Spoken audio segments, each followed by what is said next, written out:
Our first reading this morning comes from the book Fashion Me a People by Maria Harris. One of the greatest educators I have ever known was Mary Tully, my mentor at Union Seminary in New York. She once gave us a simple exercise connected with clay. We played with the clay first and discovered something of what it could do. For example, it could be stretched out only so long, and then it would break. It became hardened in the air. And then she asked us to blindfold ourselves and gave us the following directions. A form exists within the clay you are holding in your hands, and you are to discover it. As you work with the clay, let it work with you. Give yourself time, concentrate, and you will encounter a form taking shape. You will be able to feel it, to sense it, to know it. When that happens, you can take off the blindfold and work from there. Throughout the years, I have often done the same exercise with others and realized that Mary Tully was right. The form is there, waiting to be found, created and recreated. The power of the clay image is that it teaches us the nature of forming, informing, formation, and form-giving in education. The work is ongoing, in mutuality with material and open always to further meaning. The molding of clay is a concrete metaphor illuminating the work of education as the fashioning and refashioning of the forms that human life offers. The forms we shape as artists at the same time we allow those forms to shape us. For as human beings, we are always extending our hands into life and into experience in order to give them form.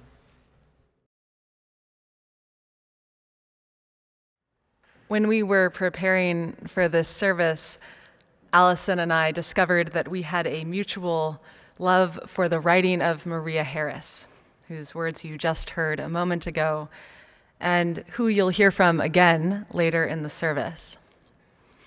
Both of us, it turned out, have at least one of her books, so clogged with Post-it notes and highlights and dog-eared corners that it's hard to find many pages without some insight jumping from the page.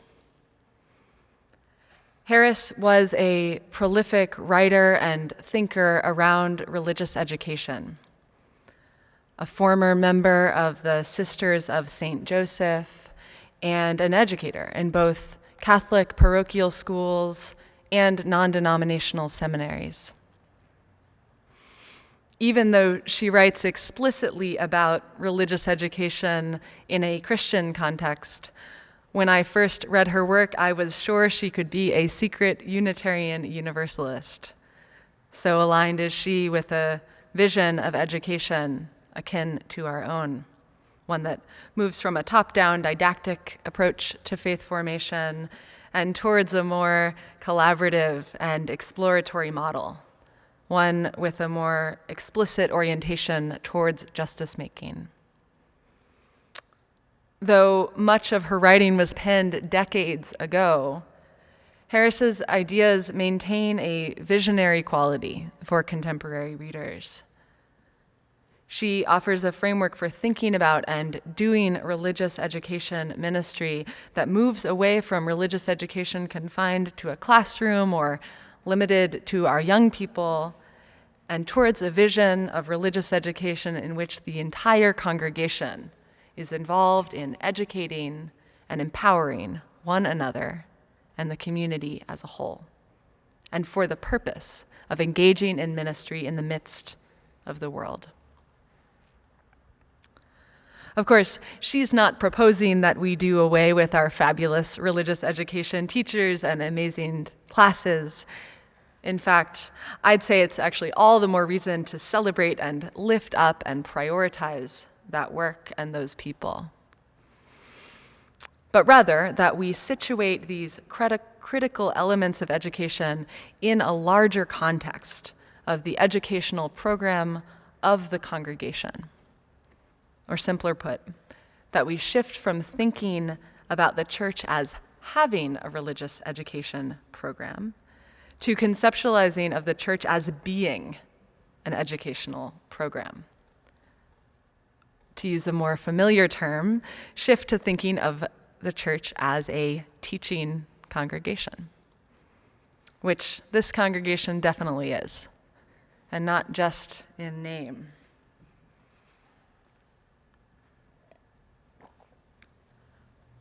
Two years ago, when I began thinking about possible internship sites, a mentor gave me a piece of simple and confusing advice. Look for a site, she said, that really sees itself as a teaching congregation. A congregation that considers the formation of ministerial interns as part of its mission, not separate from it. Truth be told, I didn't know exactly what she meant, much less how to look for it, but I held that piece of advice in the back of my head as I surfed through the online clearinghouse of internships. And lo and behold, in the very beginning impressions of this congregation, in an email exchange with Reverend Vanessa and another with Amy Kelly, who recounted a few details about the founding of the internship committee a few decades ago, and then in the phrases of the application and the questions posed by the intern committee, I could tell. In the way that sometimes you can only recognize something when it is so clearly there before you, that this congregation knew itself to be a teaching congregation. I have not felt for a moment that this congregation, my remarkable supervisors, my unparalleled intern committee, or any of you have wanted to mold me into your vision of a minister. I have not felt a desire to shape me into the perfect fit for the ministerial team here or into a copy of past interns. Instead, I have come to realize that this congregation has the gift of approaching formation of your ministerial interns, much like Maria Harris describes approaching those pieces of clay. I have felt in you an orientation toward education and towards formation that is fundamentally relational. Not a one-way transit of learnings from you to me, or vice versa, but a process of ongoing shaping of one another, drawing each other out into the forms that we could be or become. With you, I have had the enormous gift of beginning to find the form of my authentic ministry, a form that may have been there in part all along, as Harris described of the clay, a form waiting to be found and created and recreated, but also a form that could not have emerged this way in isolation and would not have looked the same had it happened somewhere else. Through observation and practice, through gentle nudges and larger pushes, through affirmation and constructive feedback, and mostly through time and relationship, I have had the great gift of this year of being formed and reformed in mutuality and community with you. To me, this is the embodiment of a teaching congregation. I can assure you that every one of you are teachers. And I'd offer too that every one of you is also a beneficiary of this embodiment of a teaching congregation. In fact, I'd assert that while I have been graced with the chance to engage in such formation with explicit focus and intention and incredible support.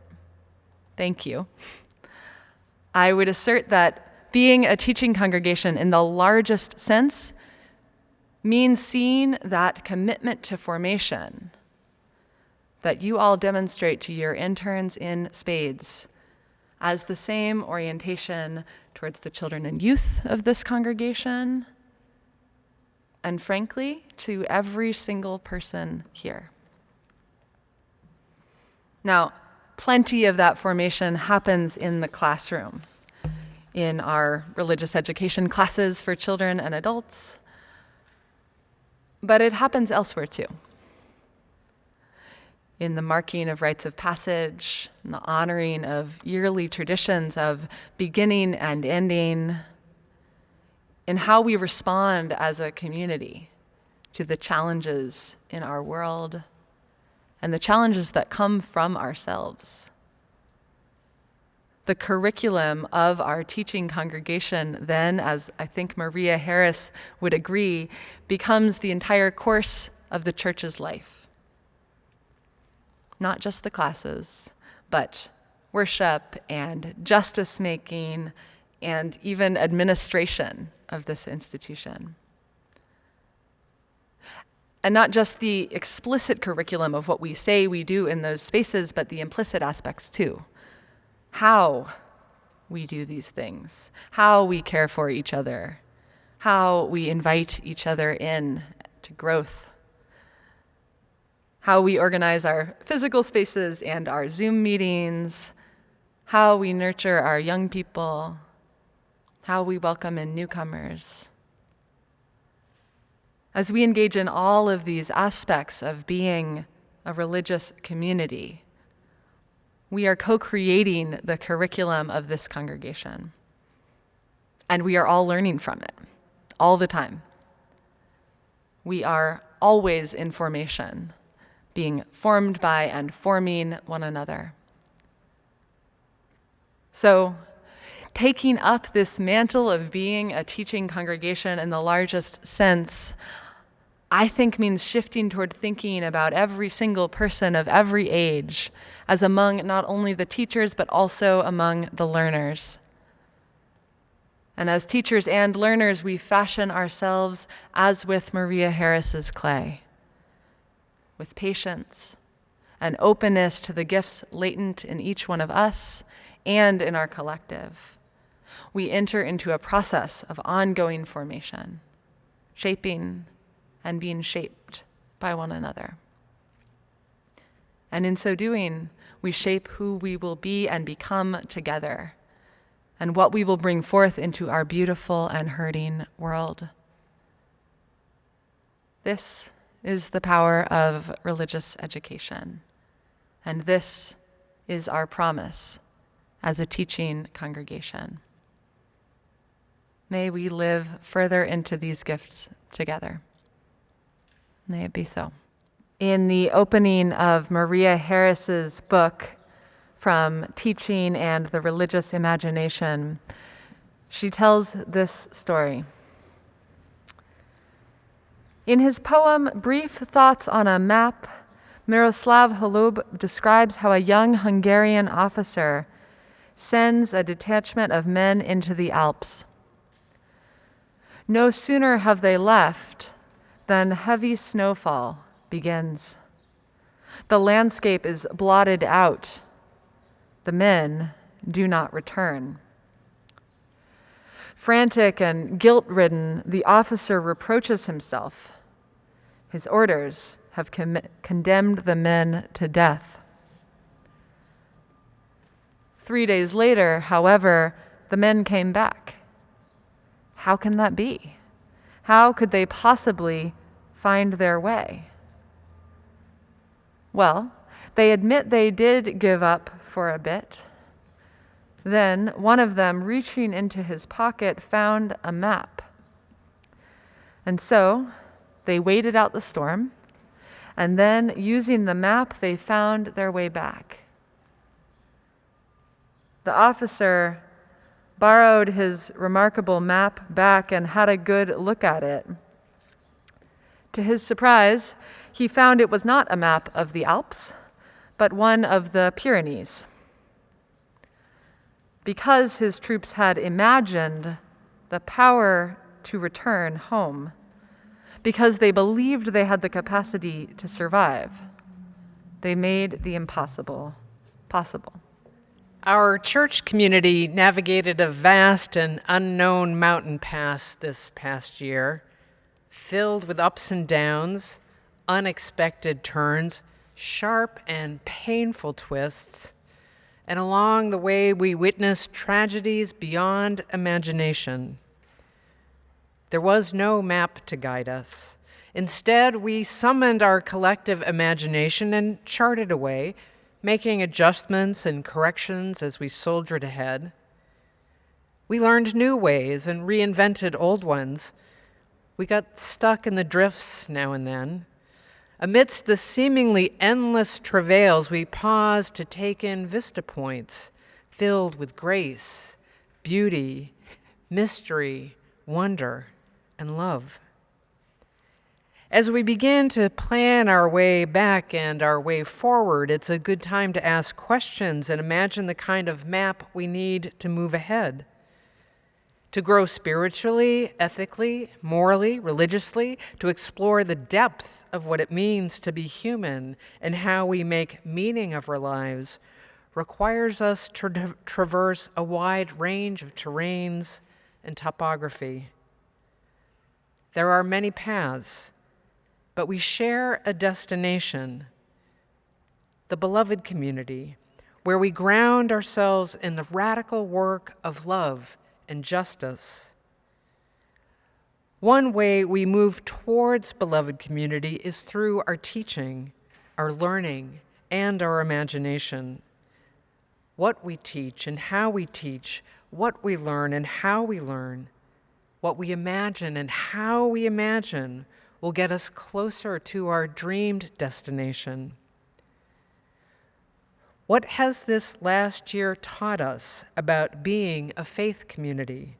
What lessons have we learned? How will the experience shape us in the months and years and generations ahead? We have been on a steep learning curve, asking ourselves, what does it mean to be a virtual church and remain a vital one? How do we maintain intimacy and connection when we're in forced separation? What seemed unnavigable at the start of the pandemic turned into an opportunity to trust our collective imagination and find a way forward. How we understand ourselves as a teaching and learning community has changed. Who would have imagined a year ago that we would have daily meditation class with Elena Perez teaching from her home in Fresno? Weren't we lucky when Amy Hunt offered to lead a yoga class from her studio in the South Bay? The Spirit Saturdays could go virtual and work. Who would have thought the humanists and non-theists and forum folks would welcome people from around the world to their virtual gatherings? Same goes for Sunday worship and Sunday school, too. This isn't to say that we all want or should be virtual all the time, but our virtual reality has opened doors to people who might not otherwise have found us. It's always good to travel, to be with fellow travelers, and to have them as your company. Maria Harris believes that imagination, all the faculties of human beings, our senses, our history, our education, our feelings, our faith and our unfaith, and our image of the world is at the heart of teaching. When we imagine, we make space to shape and reshape the subject matter and invite the learner into something new in the clay, to find something new in the clay. The poet George Orr talks about 4 temperaments: story, structure, music, and imagination, and that all poets enact one in their work. What is true for poets may be true for all of us as well. Each of us has a core temperament that we work from. or says that story and structure are limiting impulses, while music and imagination are limitless. Each of us has a sweet spot, maybe a safe spot. What Orr suggests as a way to grow and learn is to walk across the lane and integrate an opposing temperament. Our church community is a vibrant and colorful intersection filled with opportunities to create, grow, and deepen spiritually, to try on different temperaments and imagine new ways of being in beloved community. What's required for the journey is a willingness to walk across the lane and trust your inner map to guide you. As Unitarian Universalists, we are not held to a particular creed or doctrine as the sole subject matter of religious experience. Rather, we covenant to seek a deeper understanding of what it means to be alive, to be of service, to be inclusive and welcoming, to become anti-racist, and to work for justice. Our ways of teaching and learning must be bound up in our understanding ourselves as a community where all persons and all beings matter, all persons and all beings are important, all persons and all beings are worthy of dignity and respect. The congregation is the curriculum, says Harris. We are all teachers of the faith, and we are all learning what it means to be a person of faith. Through worship, music, the ministers' book club, Wednesday vigils, volunteering at the food bank, Sunday school, our principles, we explore subjects that speak to the heart and that call us to be our best selves, to work for justice, to learn our history and question our history, to celebrate the wonder of creation and see ourselves in it. Subject matter must be loved. And the subjects, each one of us, must see ourselves in the curriculum, giving shape and meaning to our lives.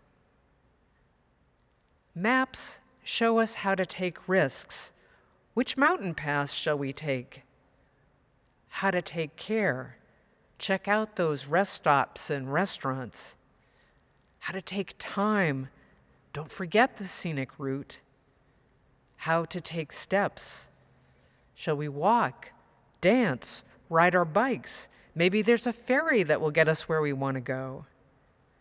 And how to take form, be it song, sermon, soup, silly games, siding with love, soulful prayer, stories, sculpture, and celebration, and so many more.